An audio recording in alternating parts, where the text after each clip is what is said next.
One two three start. जय हिंद दोस्तों, आज मैं एक अहम मुद्दे पर बात करने जा रहा हूं जो अभी ट्रेंडिंग है हमारे देश में। आरक्षण आरक्षण, एक तरफ रोना रोया जाते हैं, दूसरी तरफ कई लोगों को यह पता चल चुका है कि यह खेल आरक्षण का नहीं प्राइवेटाइजेशन का है। तो चलिए हम लोग इसको समझने का थोड़ा प्रयास करते हैं। आरक्षण वर्सेस प्राइवेटाइजेशन, यानी मूल समस्या का जड़ क्या है और ये समस्या कहां से आ रही है। -40 मार्क्स का कंप्लीट स्टोरी क्या है। रुक जाओ थोड़ा देर, तुम लोग वीडियो बन रहा है, उधर रहो।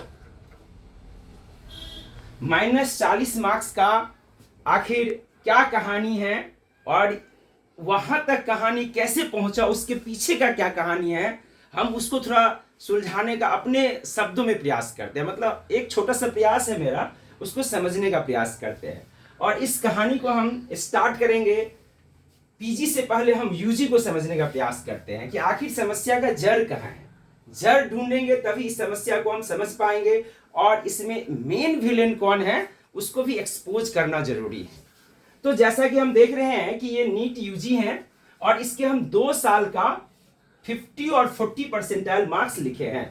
देखिए यहाँ पे एक और चीज बेहद क्लियर होना जरूरी है। 50 परसेंटाइल एंड 50%, यानी 100 में 50 मार्क्स लाना और 50 परसेंटाइल मार्क लाना, दोनों में बहुत जमीन आसमान का अंतर है। इसको समझना जरूरी है, इसको भी हम क्लियर करना चाहेंगे। जैसे कि आप देख सकते हैं कि ये 24 है, 24 में थोड़ा सा हाई कट ऑफ गया था, बहुत सारा सुप्रीम कोर्ट तक मामला चला, बहुत सारे लोग 720 में 720 मार्क्स लाए थे। और आपको कहानी याद होगी कि यहाँ 720 मार्क्स का एग्जाम होता है नीट यूजी का, और इसमें लगभग 24-25 लाख लोग बैठते हैं।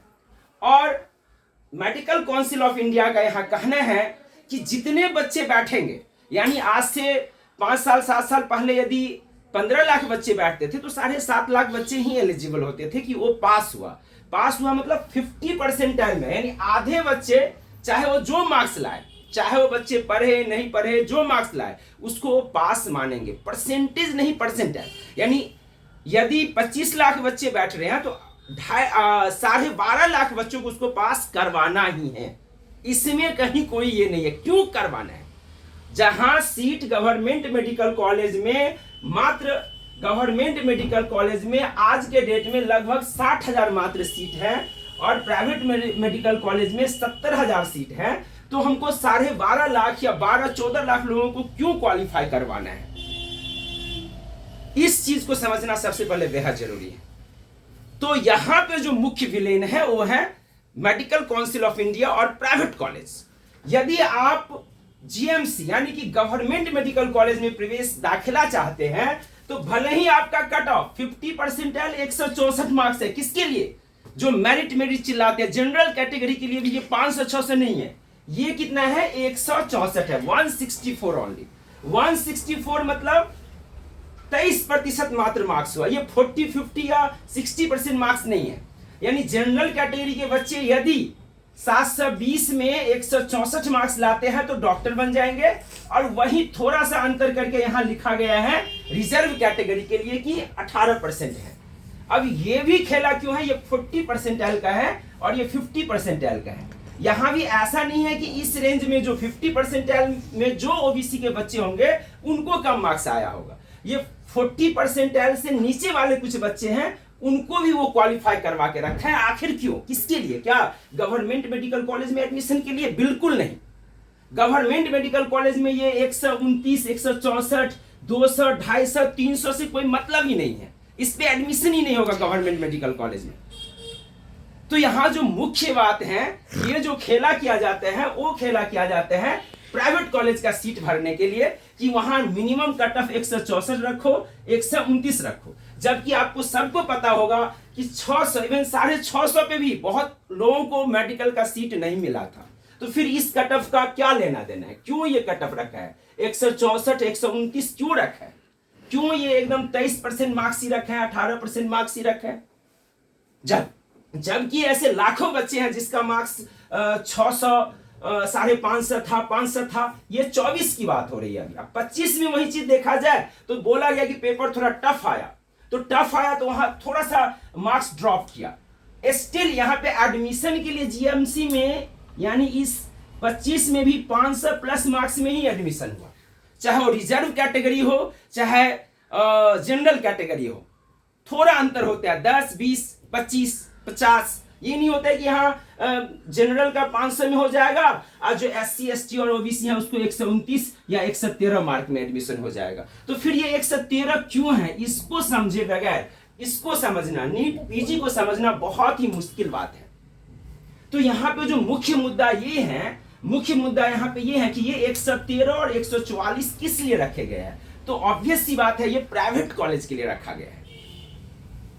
तो जो रिजर्व कैटेगरी के भी बच्चे होते हैं उससे भी बहुत कम मार्क्स लाने वाले, यानी 144, यदि कोई जनरल कैटेगरी का बच्चा है उसको 500 नहीं है, मात्र 144 मार्क्स है, तो इंडिया के प्राइवेट मेडिकल कॉलेज में वो एडमिशन ले सकते हैं। और ये कहानी किसी से छुपा हुआ नहीं है कि प्राइवेट मेडिकल कॉलेज में करोड़ों रुपया फीस है, जबकि गवर्नमेंट मेडिकल कॉलेज में कोई खास फीस नहीं है।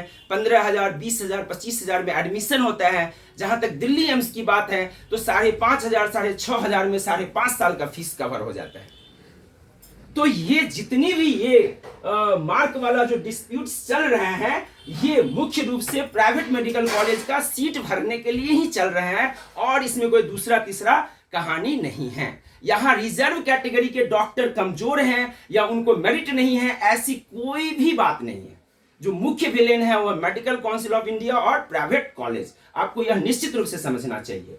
जैसे कि आप देख सकते हैं यहाँ पे, जैसे कि आप देख सकते हैं कि यहाँ सरकारी मेडिकल कॉलेज में 60,000 सीट है और प्राइवेट मेडिकल कॉलेज में कितना है, 70,000 सीट है। तो इसमें करोड़ों फीस के वजह से बहुत सारे ऐसे बच्चे हैं जनरल कैटेगरी और रिजर्व कैटेगरी में भी कि वो मार्क्स तो 400 ला लिया, 450 ला लिया, लेकिन उसके पास करोड़ों रुपया नहीं है। लेकिन बहुत ऐसे बच्चे हैं जिसका मार्क्स जो है 113 आया, 144 आया, से 150 आया, कितना आया भाई, 150 आया, 200 आया, ठीक है, 200 आया, 200 मार्क्स है, लेकिन उनके पास करोड़ों का संपत्ति है, वो उसके पास पैसे हैं, और यदि वो पैसे हैं तो वो प्राइवेट कॉलेज उनके लिए एक रिजर्व है, वहां से वो मेडिकल करेंगे। तो सबसे पहले आपको यहीं पे देख लेना है कि क्वालिटी वाले जो बच्चे हैं, चाहे रिजर्व कैटेगरी के हो, जनरल कैटेगरी के हो, पहले से मेडिकल कॉलेज में चले गए, और जो लेस मेरिटोरियस बच्चे हैं वो कहीं ना कहीं जाके प्राइवेट कॉलेज में डंप हो जाते हैं।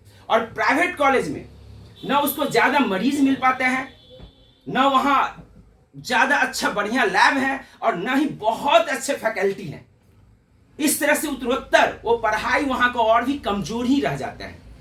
जो प्राइवेट मेडिकल कॉलेज है वहां से एक बहुत बेहतर डॉक्टर का हम उम्मीद नहीं कर सकते। यहां उल्टा बात है, जब प्राइवेट स्कूल की बात आते हैं तो सब चाहते हैं कि हम प्राइवेट स्कूल में बच्चों को पढ़ाएं, लेकिन कोई देश के कोई भी आदमी ये नहीं चाहते कि हम प्राइवेट मेडिकल कॉलेज में बच्चों को पढ़ाएं।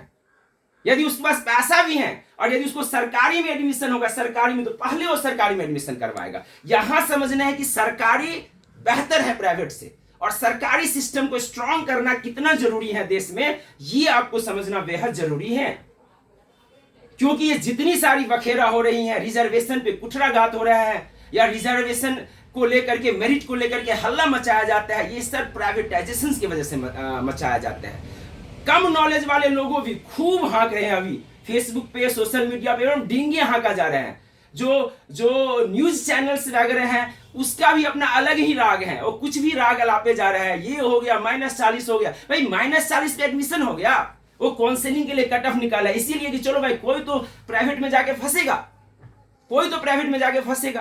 -40 पे उसको तो एडमिशन होगा नहीं, वो काउंसलिंग के लिए अपना कट ऑफ छोड़ दिए हैं।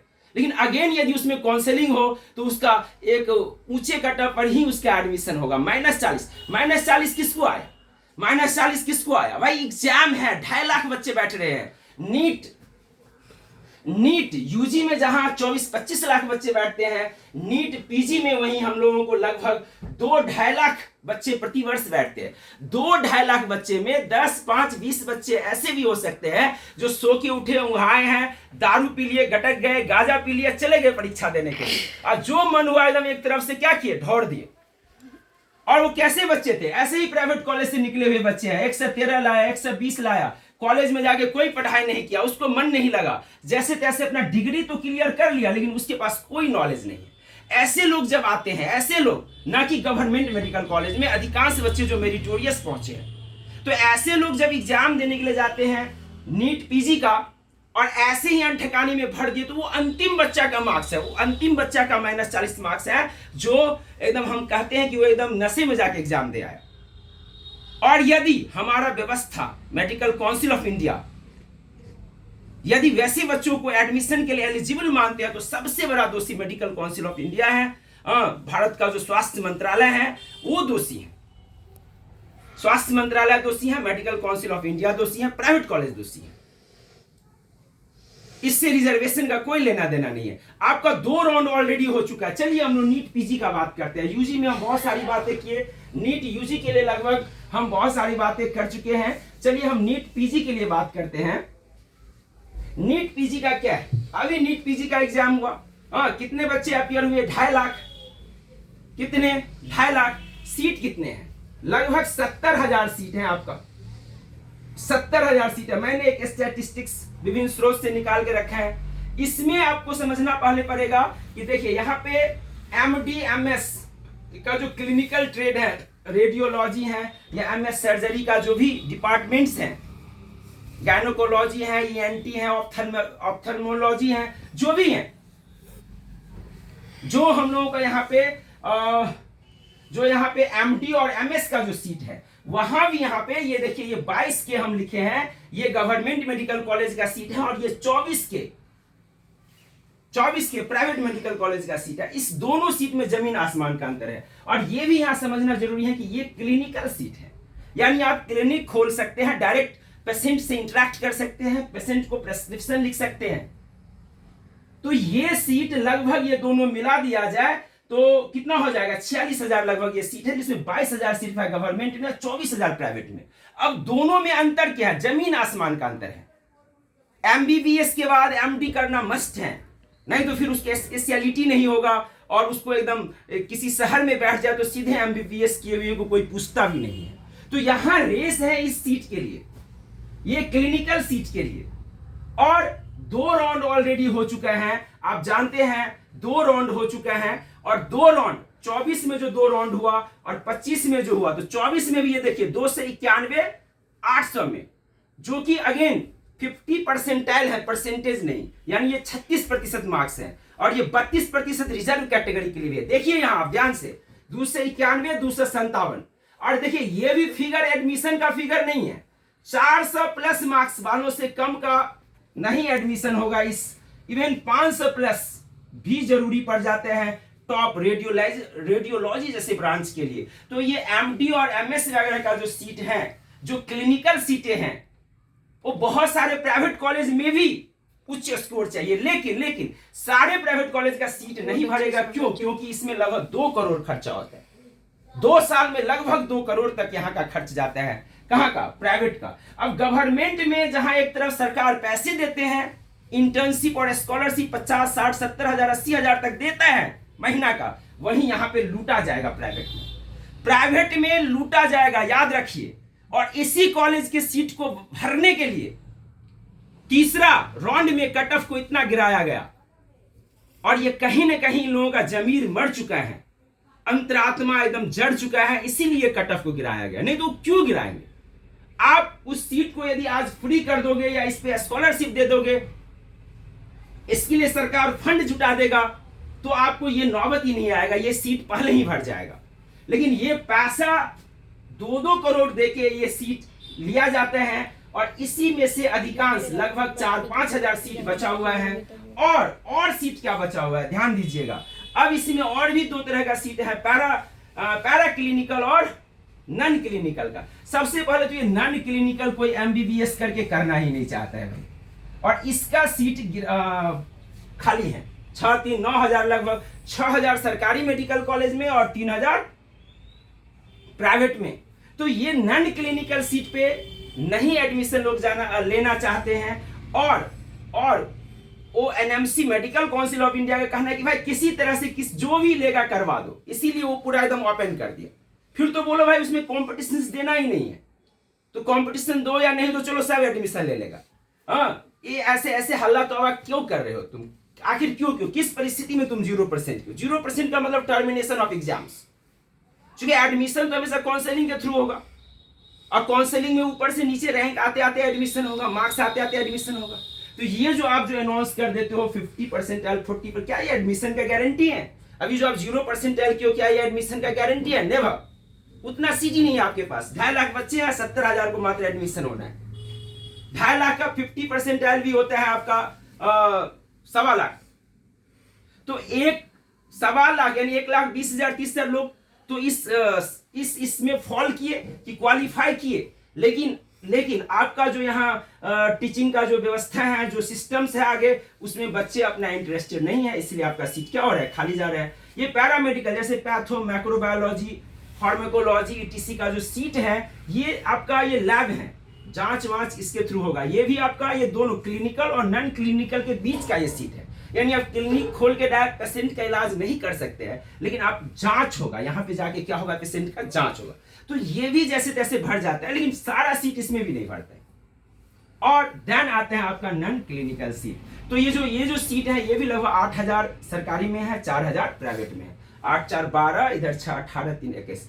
ये जो सीटें हैं, ये सीट खाली है, और इसको लेकर के थर्ड राउंड में कट ऑफ को डाउन किया गया। और आप हल्ला कर रहे हो रिजर्वेशन -40 वाला से इलाज कराएंगे। भाई रिजर्वेशन में भी है तो -40 मार्क्स में किसी का एमएस और एमडी में एडमिशन नहीं होता है। यदि उसको 400 प्लस नहीं है तो नहीं होगा। तो ये समझना बेहद जरूरी है। तमाम तरह का हल्ला और विवाद करने से पहले, रिजर्वेशन चिल्लाने से पहले आपको ये समझना जरूरी है कि रिजर्वेशन वालों को भी यदि आपका 34 है तो यहां भी 29% है, कुछ भी कम नहीं है। यहां पे यदि आप जनरल में यदि आप 15-20% लोग हो तो यहाँ पे 70-80% लोग हैं, और इसके लिए थोड़ा डाउन किया गया है कट ऑफ 29%। और ये फर्स्ट 2 राउंड में अधिकांश कॉलेज का क्लिनिकल सीट भर चुका है, ये फैक्ट है, सिवाय प्राइवेट कॉलेज के। तो इस वीडियो में मैंने ये देखा कि किस तरह से प्राइवेट कॉलेज और मेडिकल काउंसिल ऑफ इंडिया जो भी डिसीजन लेते हैं, मेरे ख्याल से प्राइवेट कॉलेज के दबाव में आके करते हैं कि प्राइवेट कॉलेज का सीट कैसे भरा जाए। लेकिन मेरा स्पष्ट मानना है कि आप सीट भरने के लिए नहीं, एक क्वालिटी मेंटेन करने के लिए एग्जाम लो। यदि आपका क्राइटेरिया 40 और 50% है तो उससे नीचे नहीं लाना है उसको, तब हम उसको बेहतर मानेंगे। अब उसमें जो आएगा उसी का एडमिशन होगा। तो चलिए इसी के साथ हम अपना बात खत्म करते हैं। जय हिंद दोस्तों।